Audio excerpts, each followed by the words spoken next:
B R Patil ಬೆನ್ನಲ್ಲೇ ಸಿಡಿದೆದ್ದ ರಾಜು ಕಾಗೆ ಸರ್ಕಾರದ ವಿರುದ್ಧ ಕೈ ಶಾಸಕನ ಅಸಮಾಧಾನ.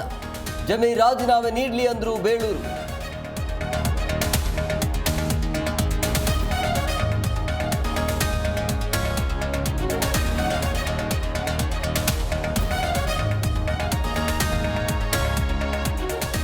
ಕಾಂಗ್ರೆಸ್ ಶಾಸಕರ ಆರೋಪವೇ ಬಿಜೆಪಿಗೆ ಅಸ್ತ್ರ. ಸಿಎಂ ಡಿಸಿಎಂ ರಾಜೀನಾಮೆಗೆ ಬಿಜೆಪಿ ಪಟ್ಟು. ಸರ್ಕಾರದ ವಿರುದ್ಧ ಹೋರಾಟಕ್ಕೆ ಸಿದ್ಧತೆ.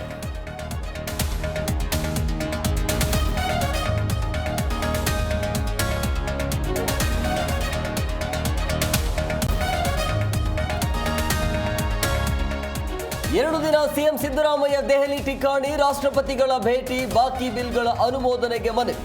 ಎಐಸಿಸಿ ನಾಯಕರ ಭೇಟಿ ಸಾಧ್ಯತೆ.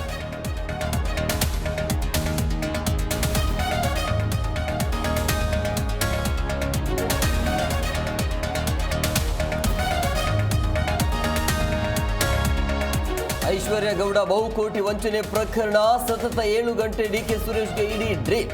ಎಲ್ಲ ಪ್ರಶ್ನೆಗೆ ಉತ್ತರಿಸಿದ್ದೇನೆ ಎಂದ ಮಾಜಿ ಸಂಸದ.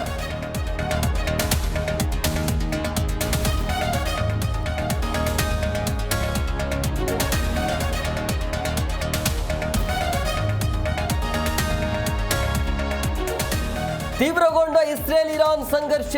ಹರ್ಮೂಜ್ ಜಲಸಂಧಿ ಮುಚ್ಚಲು ಇರಾನ್ ಪ್ಲಾನ್. ಜಲಸಂಧಿ ಬಂದ್ ಆದರೆ ಭಾರತಕ್ಕೂ ಸಂಕಷ್ಟ.